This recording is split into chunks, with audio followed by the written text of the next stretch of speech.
सुष्मिता अपनी जेठानी शांति के साथ रहती थी। दिखाने को दोनों देवरानी जेठानी एक दूसरे से बहुत प्यार करती थी, लेकिन देवरानी जेठानी के बीच की लड़ाई उन दोनों के अलावा अगर कोई जानता था तो वो थे उनके पति। उन दोनों में हमेशा ही लड़ाई होती रहती थी, कभी खाने को लेकर तो कभी कपड़े को लेकर।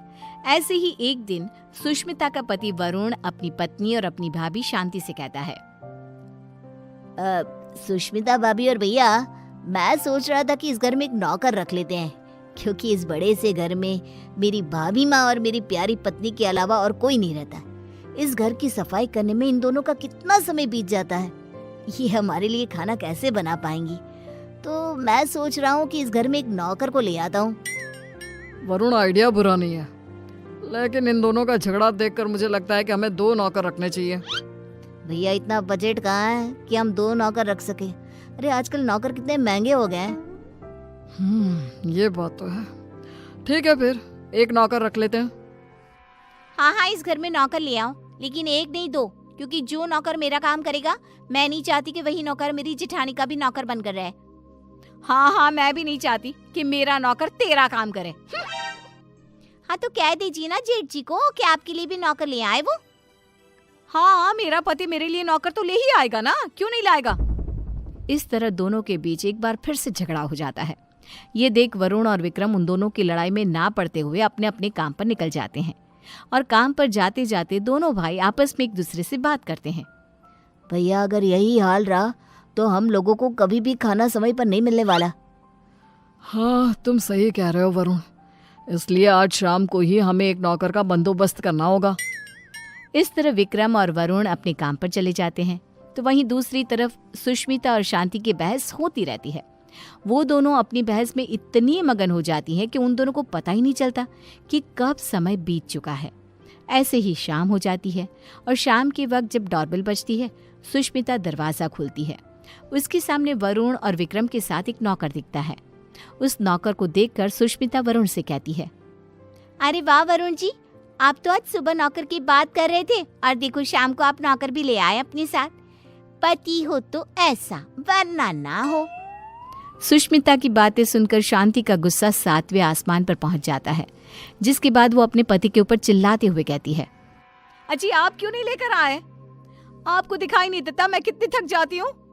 अरे भाग्यवान, इस नौकर को मैं और वरुण हम दोनों ही लाए हैं। श्याम लाल किसी एक की चाकरी नहीं करेगा, बल्कि वो पूरे घर की सेवा करेगा। हाँ भैया, बिल्कुल ठीक कह रहे हैं। श्यामलाल, किचन ऊपर है, जाकर खाना बना दो। ठीक है साहब। श्यामलाल किचन में जा ही रहा था कि तभी शांति उसे रोकते हुए कहती है, अरे श्यामलाल, पहले तुम मेरा और विक्रम जी का खाना बना देना।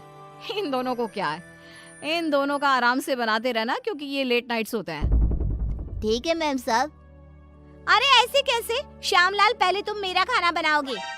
बेचारा श्यामलाल उन दोनों की बात में फंस जाता है।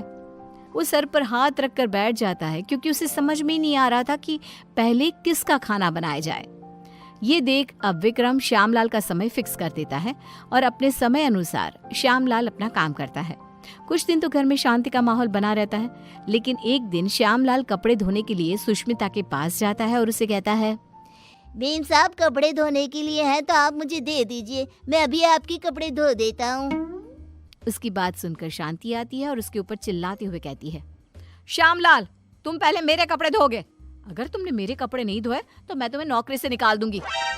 जी, नाम तो आपका शांति है, लेकिन आपके अंदर ना शांति नहीं है बिल्कुल भी। अरे इस समय वो मेरे कपड़े धोएगा। हाँ, श्यामलाल उन दोनों की बातें सुनकर फिर से एक बार फंस जाता है। दुखी होते हुए कहता है, मैम साहब, आप दोनों ही मुझे अपने कपड़े दे दीजिए, मैं एक साथ कपड़े धो दूंगा। नहीं, हमारे कपड़े एक साथ नहीं धुलेंगे। नहीं, हमारे कपड़े एक साथ नहीं धुलेंगे। उनकी बात सुनकर श्यामलाल बेचारा एक बार फिर कंफ्यूज हो जाता है, और वहां से मुंह लटकाए नीचे किचन में जाकर काम करने लगता है। ऐसे ही समय बीतने लगता है, और एक दिन श्यामलाल शांति के कमरे में कुर्सी पर खड़ा होकर पंखे को रगड़ रगड़ के साफ कर रहा था। ये देख सुष्मिता नौकर के ऊपर चिल्लाते हुए कहती है, श्यामलाल, तुमने आज तक इस तरह से मेरे कमरे की सफाई तो नहीं करी। अरे ऐसी कौन सी मेहरबानी करी है जेठानी जी, जो तुम उनके कमरे की इतने अच्छे से सफाई कर रहे हो। श्यामलाल कुछ बोलता तभी शांति आ जाती है और सुष्मिता को जवाब देते हुए कहती है, देवरानी जी, आप कुछ नहीं बोल सकती क्योंकि अभी आपके कमरे की सफाई का समय नहीं आया है, तो आप मेरे कमरे में आकर अपना लेक्चर मत दो श्यामलाल को। सुष्मिता मुंह बनाते हुए वहां से अपने कमरे में चली जाती है। कुछ समय बाद श्यामलाल सुष्मिता के कमरे की सफाई करने आता है। सुष्मिता श्यामलाल से अपने दरवाजे को भी घिसवाती है और अपने शीशे को भी चमकवाती है। कभी अपने कमरे के फर्श को अच्छे से रगड़वाती है और इस तरह श्यामलाल पूरी तरह से फंस जाता है। उसे समझ में ही नहीं आ रहा था कि इन दोनों को कैसे संभाला जाए, लेकिन वो बेचारा करता भी क्या, मजबूर था।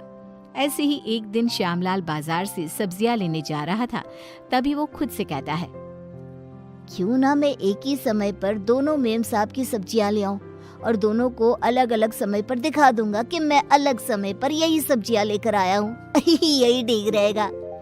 इस तरह श्यामलाल सब्जियों को लेकर आ जाता है, लेकिन जैसे ही वो घर में घुसता है वैसे ही उसके सामने सुष्मिता और शांति खड़ी होती है। ये देख श्यामलाल के पसीने छूट जाते हैं। ये देखकर सुष्मिता कहती है, क्यों श्यामलाल, तुम्हारे पसीने क्यों छूट रहे हैं? तुमने कोई गलत काम किया है क्या? श्यामलाल, मैंने कितनी बार मना किया था कि इसके काम के साथ मेरा काम नहीं करना, लेकिन तुमने फिर से वही किया ना जो तुम्हें नहीं करना था। इस तरह दोनों अब श्यामलाल को खरी खोटी सुनाने लगती है और इतना सुनने के बाद कोई नौकर उनके घर में काम कर ले, ऐसा तो हो ही नहीं सकता। इसलिए श्यामलाल ने जवाब देते हुए उन दोनों से कहा, मेम साहब माफ करना, लेकिन मैं आपके घर में और काम नहीं कर सकता क्योंकि एक ही काम दो बार करना बड़ा ही मुश्किल हो जाता है। अरे तो क्या तुम उसके पैसे नहीं ले रहे हो? उसकी ये बात सुनकर बेचारा श्यामलाल चुप हो जाता है और ना चाहते हुए भी उन दोनों का काम करना पड़ता है।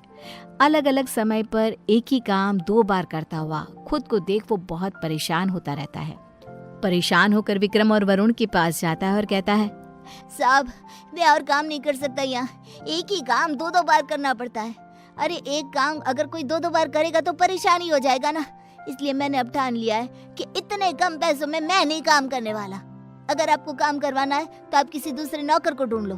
मैं तो यही सलाह देना चाहूंगा कि आप दोनों अपनी अपनी पत्नियों के लिए अलग अलग नौकर रखना, वरना उस बेचारे का भी मेरे जैसा ही हाल हो जाएगा।